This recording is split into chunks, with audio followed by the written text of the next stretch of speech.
Vamos para o módulo de Programa de Jovem Aprendiz. Vamos falar sobre essa categoria que as empresas, que a lei, né, permite que as empresas contratem. Essa é uma categoria que não é tão utilizada, mas é um direito e uma obrigação, né? É um direito das empresas utilizarem e uma obrigação porque a, a lei ela determina as empresas a partir de 7 funcionários a se utilizarem desse programa, né? Programa de capacitação de jovem aprendiz. Então, eu queria trazer, para a gente começar, a, a lei, né, que é o artigo 428 da CLT, o Programa de Aprendizagem, que é um contrato especial, um contrato de trabalho especial, que o principal objetivo ali é a contratação de jovens de 14 a 24 anos, ok? Que estarão inscritos aí num programa de aprendizagem, num curso de profissionalizante, técnico, ou quando não, ele deverá estar estudando numa escola regular, ok? Nesse sentido, o programa prevê ali um limite de idade, que é de 24 anos, ou seja, no máximo, 24 anos, a pessoa pode ser enquadrada como um aprendiz, ok? Passou disso, não pode mais. E a idade mínima é 14 anos é a idade mínima.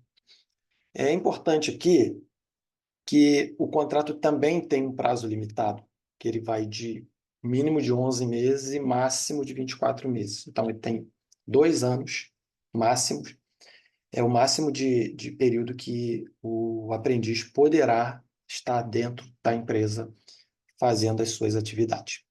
Ok? Então, como introdução, eu quero frisar aqui que o programa de aprendizagem ele tem uma similaridade com o de portador de deficiência, né? Pessoas com deficiência, que é o PCD. De acordo com o tamanho da empresa, ela é obrigada a ter uma cota mínima de pessoas com deficiência.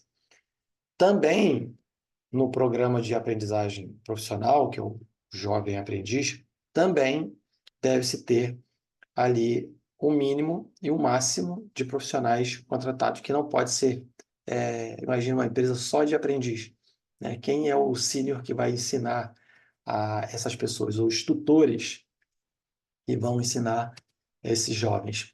Então, é importante frisar isso. Bom, a jornada de trabalho do aprendiz é no máximo 6 horas diárias, conforme o artigo 432 da CLT, ficando vedada a prorrogação e a compensação de jornada.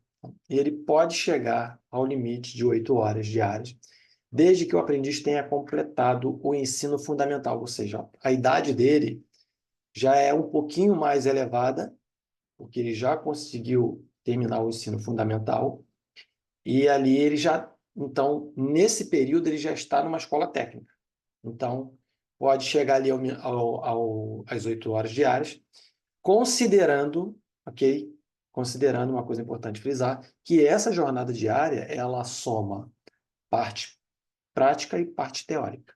Parte teórica no curso que o aprendiz realizando enquanto contratado, ele está dentro de um curso que vai aprender uma questão teórica e aí ele vai para a empresa executar preferencialmente o que ele está aprendendo no curso paralelo. Então, é necessário que o curso, né, é importante, né? Às vezes isso acaba não acontecendo, mas é importante que o curso teórico esteja alinhado com o curso prático.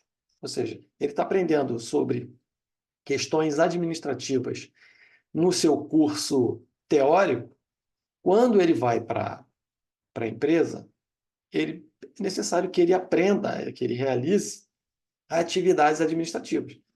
E não faz sentido ele aprender outras atividades que não seja o que ele está aprendendo ali na sua parte teórica, ou seja, no seu curso de formação. Bom, a obrigatoriedade de contratação de aprendizes, né, de acordo com o artigo 429, Natureza são obrigados a empregar e matricular nos cursos de serviços de aprendizagem, né? Ali você tem SESI, SENAI, SENAC, tem vários outros, considerando trabalhadores existentes em cada estabelecimento cujas funções demandem formação profissional. Número de aprendizes equivalente a 5% mínimo e 15% máximo. Ou seja, as empresas que possuem mais de 7 funcionários, ela pode ter 5% dos 7, vamos supor que ela tenha 10. Então, ela tem 5% de 10, que seria 10% de 10 seria 1. 5% seria meio, então não existe meio empregado. Então, ela teria ali a possibilidade, a partir de 7 funcionários, a contratação de 1. E ela não pode ter mais do que 15%. Ou seja, se ela tem 10 profissionais, ela só pode ter um funcionário e meio. Na teoria, lógico que não existe funcionário e meio. Então, a limitação é a quantidade de profissionais que você tem registrado na sua empresa, aplica 5%. Esse é o número de aprendizes que você pode ter contratado na sua empresa. E aplicando 15, é o número mínimo. E aplicando 15%, é o número máximo de profissionais que você pode ter registrado dentro da sua empresa, a partir quem tem mais de 7 funcionários. Até 7, a empresa está desobrigada à contratação de aprendizes. Vamos seguir. Bom, é importante o convênio com instituições de ensino. Então, a empresa precisa ali, antes de tudo, inscrever-se no programa de aprendizagem, né? Com a orientação de uma instituição que faça parte do Cadastro Nacional de Aprendizagem, ou seja, você não pode colocar ele em qualquer instituição de ensino. E as principais ali é SENAC, SENAI, não, são mais os tradicionais que as empresas normalmente estão inscritas nesse programa de aprendizado. E importante ali, ó, além delas, é também possível buscar escolas técnicas de entidades sem fins lucrativos registradas no Conselho Municipal dos Direitos da Criança e do Adolescente. Então, existem outras escolas técnicas que também também podem ser utilizadas como entidades inscritas no programa de aprendizagem. Ok. No entanto, a empresa pode sim realizar seus próprios métodos de recrutamento, mas é importante ter a ciência de que a matrícula do jovem no curso e o seu pagamento é de responsabilidade da organização e as aulas teóricas devem acontecer em conjunto com a parte prática. Então, o jovem está inscrito, a empresa paga por isso, ok? É um incentivo, e ao mesmo tempo ela se usufrui do serviço, da formação de um profissional, e ali você tem toda essa questão da preparação do jovem na formação dele, né? Tem uma parte social da coisa, né? Que é formar jovens, e ao mesmo tempo formar pessoas que é muito comum essa pessoa se destacar, depois ela vai ser efetivada, depois do contrato de aprendiz, ela é efetivada e ali ela vai ali crescendo, sendo promovida e vira pessoas em cargos de alto nível. Isso existem muitas histórias que mostram isso, tá? Então é importante esse ponto. Coloquei aqui embaixo, é importante ressaltar que o aprendiz deve ser contratado para uma função específica e suas atividades devem ser condizentes com o plano de curso oferecido pela entidade formadora. Ou seja, as atividades práticas devem complementar as aulas teóricas. Eu coloquei frisei isso aqui, mas eu já falei um pouquinho atrás que não adianta você colocar a pessoa para fazer uma coisa e na hora que ela vem para o aprendiz, ela está sendo formada para outra coisa. Então, importante para o desenvolvimento do aprendiz que eles tenham a parte prática na empresa, ela tem que ser complementar ao que ele vê na instituição de ensino formadora ali, né, na parte teórica. Vamos seguir. Funções que demandam formação profissional, tá? Para a definição das funções que demandam informação profissional, deverá ser considerada a Classificação Brasileira de Ocupação, que é o CBO, elaborada pelo Ministério do Trabalho. Ficam excluídas da definição de funções que demanda para o seu exercício a habilitação profissional de nível técnico ou superior, ou ainda as funções que estejam caracterizadas como cargos de direção, gerência ou confiança, nos termos do inciso do parágrafo único do artigo 62. Ok? Aqui a gente é importante ressaltar que esse ponto aqui é o seguinte, para você contratar um aprendiz, estão excluídas dessa função de aprendiz cargo de direção, cargo de gerência, cargo de confiança, funções que exijam o profissional com um nível técnico, com um nível superior, ok? Então, se você vai contratar uma pessoa como aprendiz, que ela já tenha que ter a formação do nível técnico, você não pode contratar. Se tiver que ter uma função que o CBO define as funções que tem que ter formação técnica, tem que ter formação superior. Então, para você contratar uma pessoa com um nível que exija, né, nível superior, o aprendiz não pode estar, porque o aprendiz não tem curso superior. O aprendiz não tem curso técnico concluído, então ele não pode exercer funções que estão habilitadas como profissional de nível técnico ou superior, ou funções ali de alto nível, que seriam cargos de gestão. Okay? Então, essas funções tem que estar bem atento para não misturar as coisas. Outra coisa, atividades insalubres e perigosas das restrições. A contratação de aprendiz deverá atender prioritariamente aos adolescentes entre 14 e 18 anos. Então, quando houver um processo de recrutamento, ok?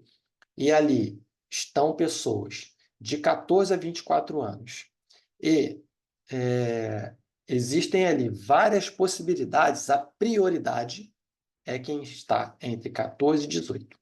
Porque quem está acima de 18 pode se recolocar numa vaga de CLT padrão, que não necessariamente tem que ser o aprendiz. Ele tem possibilidade, por estar numa idade mais avançada, ele pode se recolocar, ele pode buscar outras posições numa posição que não seja de aprendiz. Então, por isso, é orientado que se priorize quem tem entre 14 e 18 anos. O item 1 aí, as atividades práticas da aprendizagem ocorrem no interior do estabelecimento, sujeitando os aprendizes à insalubridade ou periculosidade, sem que se possa elidir o risco ou realizar integralmente em ambiente simulado. A lei exige... tem que fazer uma coisa. A lei exige, para o desempenho das suas atividades práticas, licenças ou autorização vedada para a pessoa com idade inferior a 18 anos. Então, se tiver um ambiente insalubre ou periculoso, quem tem menos de 18 não pode estar exposto, não pode ser um aprendiz que esteja exposto nessa área periculosa ou insalubre. Okay? A natureza das atividades práticas for incompatível com o desenvolvimento físico, psicológico, moral dos adolescentes ou aprendizes. Ou seja, ele não pode ter a execução de uma tarefa que esteja incompatível com o desenvolvimento físico dele, psicológico ou de natureza moral. Ou seja, ele não está, é um aprendiz, não está preparado para determinadas práticas. Por exemplo, uma atividade que tem que pegar muito peso, e o aprendiz tem 14 anos ali, não tem força ainda, então coloca ele numa prática incompatível com o seu desenvolvimento físico, ele não vai conseguir fazer aquilo, ele vai ter um problema de coluna, problema de saúde, ele vai ter problemas por ele não estar dentro das condições físicas, né? Colocar um aprendiz para ser um auxiliar do médico vamos supor, ele tá lá num ambiente de emergência. Então, chega gente de todo tipo. O jovem ali não tem capacidade psicológica de assimilar aquilo para apoiar o médico, para ajudar o médico a fazer uma determinada atividade. Então, o psicológico dele não é possível. Então, existem questões que são restritas aos aprendizes, tá? Para a proteção mesmo do adolescente. Impedimentos de contratação. Os jovens que não podem ser jovens aprendizes são jovens que tenham completado 24 anos de idade, jovens que não estejam matriculados em uma escola regular ou em curso profissionalizante, jovens que tenham renda familiar superior a 2 salários mínimos, ou seja, na hora de fazer a contratação, há uma análise da questão social da família para saber se ele tem família com condições superiores à renda de 2 salários mínimos, e aí, se tiver, ele não pode ser contratado. Jovens que tenham sido condenados por crime doloso, jovens que tenham sido expulsos de outra empresa de jovem aprendiz, ou seja, ele teve algum problema lá, foi expulso, porque teve um comportamento inadequado, então ele não pode ser aprendiz em outro lugar. Jovens que sejam portadores de doenças contagiosas ou infecto-contagiosas. Então, esses são os impedimentos de contratação de aprendizes. Bom, documentos para contratação, como é aprendiz não tem exigência nenhuma aqui, estão alguns dos documentos que são exigidos na hora ali da contratação. Então, tem casos ali de ser menor, né? Então, antes de 18 anos, tem que ter o CPF do pai ou da mãe, ou seja, tem que ter um documento de autorização da contratação do responsável legal daquela pessoa. A carteira de trabalho agora é digital, né? Não é mais carteira física, comprovante de residência, atestado de frequência escolar, e quem tem ensino médio, né, pode apresentar também. Então, é importante que você esteja atento a essas questões, porque os documentos são diferentes dos documentos de uma contratação de um CLTista completo. Quais os direitos dos aprendizes, né? Então, aqui a gente vai falar agora sobre os direitos, né, que os aprendizes têm enquanto contratado de uma empresa. Primeiro, carteira assinada. Ele é um contratado seletista em regime de aprendiz, então tem uma pequena diferença ali, mas ele tem todos os direitos legais, né, como um salário mínimo hora, que é garantido para a categoria, tem direito ao vale transporte, tem direito a férias, que vai ser aplicada de preferência na fase de recesso escolar dele, né, que normalmente acontece 2 vezes no ano, 13º salário normal, e o recolhimento de FGTS, que diferentemente do CLTista padrão, que é 8%, ele tem 2% de recolhimento para ele. Bom, jornada máxima de até 6 horas diárias, em caso de jovem que não tenham concluído o ensino fundamental, e até 8 para quem já concluiu, sendo computadas as horas destinadas às atividades teóricas e práticas. Isso aqui eu trouxe na aula, é importante você dar uma reforçada para vocês esse assunto. Base salarial, tá? Qual é a base salarial do aprendiz? Ele tem uma base garantida mínima hora de um salário mínimo. Então, você pega o salário mínimo, que é 1.412, considerando 2024, ok?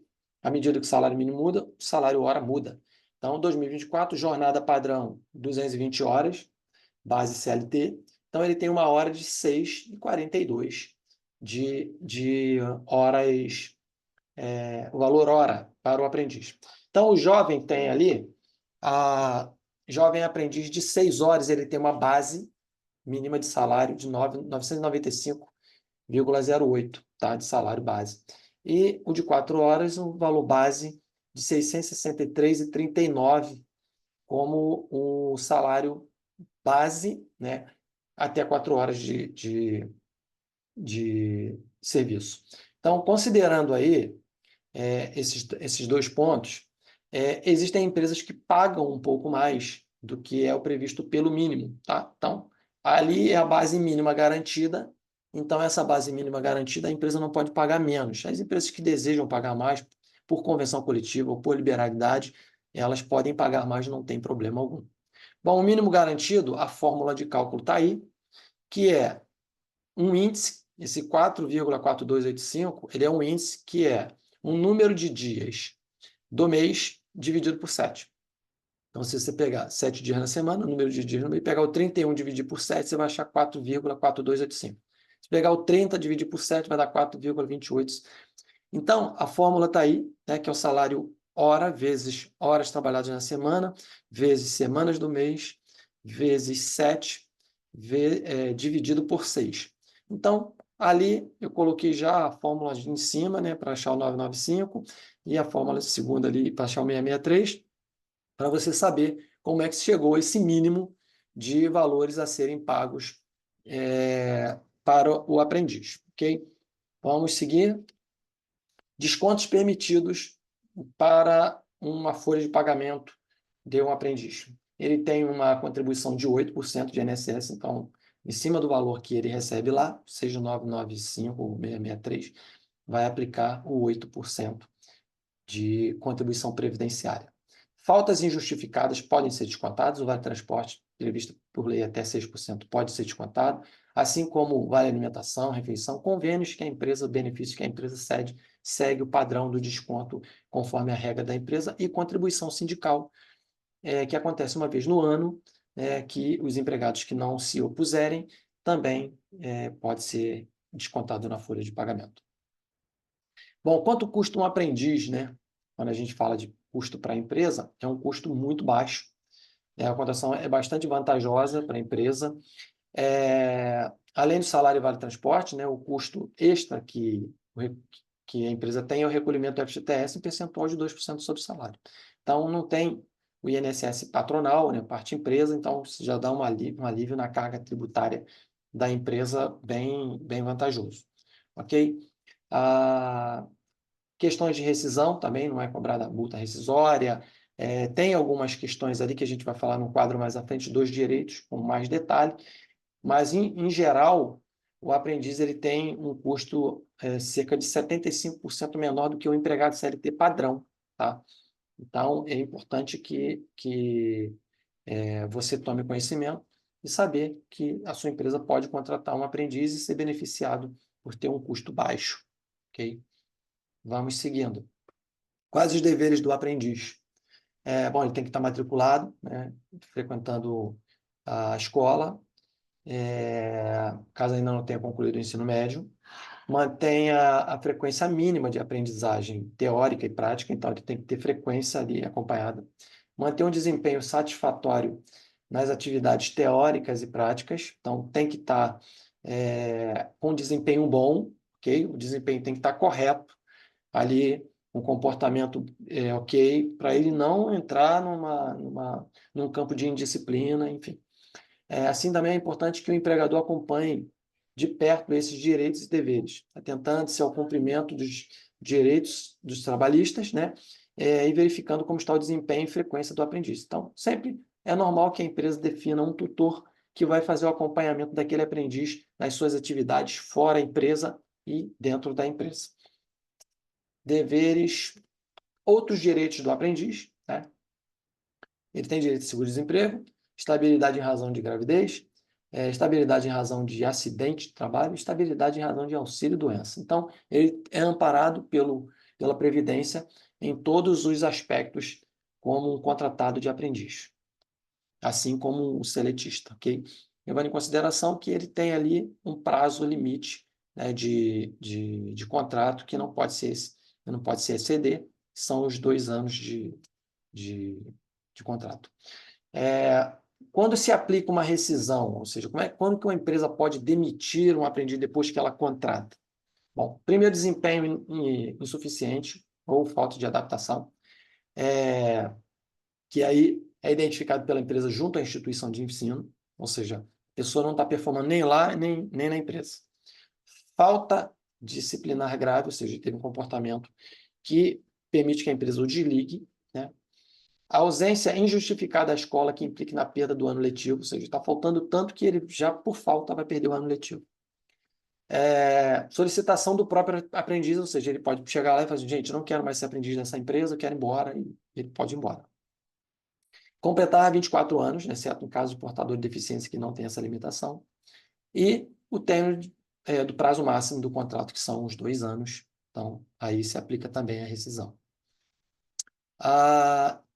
Direitos na rescisão por causa, ou seja, cada causa lhe dá o direito de. Então, a gente tem ali o termo rescisão a termo, que é o término de contrato, e rescisão antecipada, que se dá por implemento da idade, ou seja, deu 24 anos, desempenho insuficiente, não está performando, falta grave, ausência justificada, pedido do aprendiz e fechamento da empresa por falência e encerramento. Aí aqui a gente tem o saldo de salário, o aviso prévio quando é que paga, o 13º integral quando é que paga, o proporcional quando é que paga, as férias integrais quando é que paga, proporcional quando é que paga, o FGTS dá o direito do saque, da multa, só tem multa num caso aqui, que é quando a empresa pede falência e tal, indenização do 479 e o 480, que é quando o aprendiz pede para sair antes do término, quando a empresa demite antes do término. Então, aqui só se aplica no caso da falência, no resto não se aplica, então não tem aquele pagamento de 50% do período que falta, porque é um contrato por prazo determinado, mas não se aplicam essas características. Então, aqui na hora de fazer a demissão, vai se avaliar qual é a causa, então, rescisão por causa, qual é a causa, e aí vai se pagar ou integral ou proporcional, dependendo de cada situação, as verbas rescisórias do aprendiz, tá? A fonte aqui é o Manual do Aprendiz de 2014. Então é isso. Aqui a gente tem uma aula de aprendiz, que foi, sim, trazendo todo o conteúdo necessário para você, e eu espero, então, que você tenha aí esse aprendizado olhando para essa questão, que é uma questão muito importante que as empresas podem se utilizar, ok? Então, a gente se vê na próxima aula e com outro assunto para o seu aprendizado. Até lá!